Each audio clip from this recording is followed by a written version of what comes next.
होतं. लहान असताना आकर्षण होतं शहराचं, की शहरात जावं, तिथली लाईफस्टाईल जगावं. किती सुंदर वातावरण तिथलं, किती सुंदर घरं, रस्ते, गाड्या, ह्या सगळ्या गोष्टी अनुभवाव्यात असंच वाटत होतं. आणि आता शहरात गेलो आहे, त्या सगळ्या गोष्टी अनुभवतोय तर असं वाटतं की आता मस्त गावाकडे यावा, निवांत आयुष्य जगावं, हेल्दी गोष्टी खाव्यात आणि एक निरोगी आणि हेल्दी आयुष्य जगावं. पण आता ते शक्य नाही आहे. जेव्हा गावात होतो, जेव्हा लहान होतो, तेव्हा ह्या सगळ्या गोष्टींचा कंटाळा येत होता, कारण आयुष्याची किंमत नव्हती. आणि आता किंमत कळते तर ह्या गोष्टी भेटत नाही आहेत. कधीतरी महिन्यातून 1.5 महिन्यातून एकदा गावाला यायचं आणि असं शेतामध्ये मस्तपैकी निवांत वावरत राहायचं.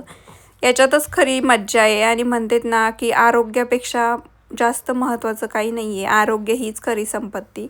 मग बाकी संपत्तीची किंमत नाही आहे त्याच्यापुढे. आता झालं, सुट्ट्या संपल्या, 4-5 दिवसाचा मस्तपैकी आनंद घेऊन झालं आणि आता आम्हाला जायचं आहे पुण्याला. त्यासाठी मी इथं कांद्याची पात घेत होते.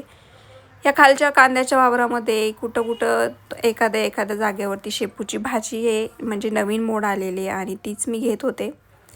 कारण पुण्याला माझ्या टेरेसवरती चुका आहे आणि तो खाण्यासारखा आज झालेला आहे. म्हटलं मग शेपू चुक्याची भाजी होऊन जाईल. शेपूची भाजी मी टेरेसवरती लावलेली नाही आहे, फक्त चुका आहे. आणि कारण शेपूचं बी मला भेटलंच नाही, त्यामुळे मी इथं पूर्ण शेतात फिरून शेपूची भाजी जमा केली. आणि एक भाजी होईल एवढीच भाजी पाहिजे होती, काही जास्त भाजी पण नको होती मला, कारण चुका पण एवढा नाही आहे, एका भाजीपुरताच निघेल.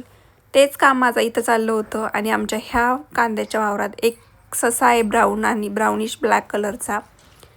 तो ससा काही मला दिसलाच नाही आहे. सासूबाईंना रोज दिसतो, पण मला तो एकही दिवस दिसला नाही. मी त्याला 3 दिवस रोज पाहायला जात होते.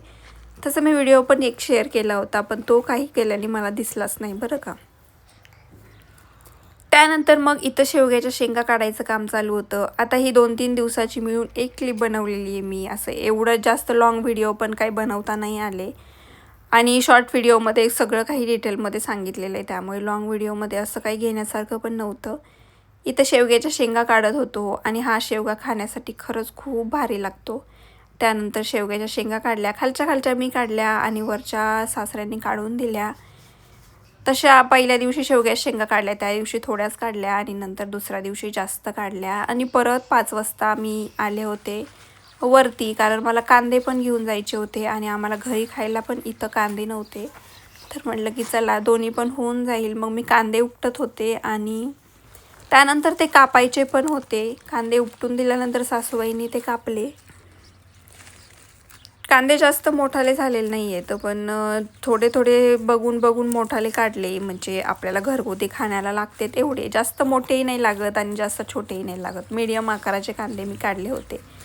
1-1.5 घमिलं जवळजवळ मी उपटलं होतं. आणि बरेचसे कांदे तरी वरती राहिले होते, ते त्यांनी हातात घेऊन आल्या त्या. आणि मग काय घमेलं उचललं आणि खाली घेऊन गेले आणि मग त्या कापायला बसल्या. आणि आज 5 वाजताच आम्हाला पुण्याला निघायचं होतं. तोही ब्लॉग तुमच्यासोबत मी उद्या शेअर करेल. आणि झालं मग इथलं संपलं की पुण्याला गेल्यावर आपलं डेली रुटीन चालू होतं. आणि बघूया नेक्स्ट कधी परत गावाला यायला जमतंय, मुलांना सुट्ट्या लागल्यावरतीच. तोपर्यंत इकडं सगळा उन्हाळा होऊन जाईल, शेतामध्ये काहीच हिरवं राहणार नाही आहे. त्यावेळेस मात्र गावाला करमत नाही जास्त, ह्याच दिवसामध्ये करमतं. तर असे होते गावचे व्हिडिओ. तुम्हाला कसे वाटले कमेंट करून नक्की सांगा. आणि आवडलं असेल लाईक, शेअर आणि सबस्क्राईब करायला मात्र विसरू नका.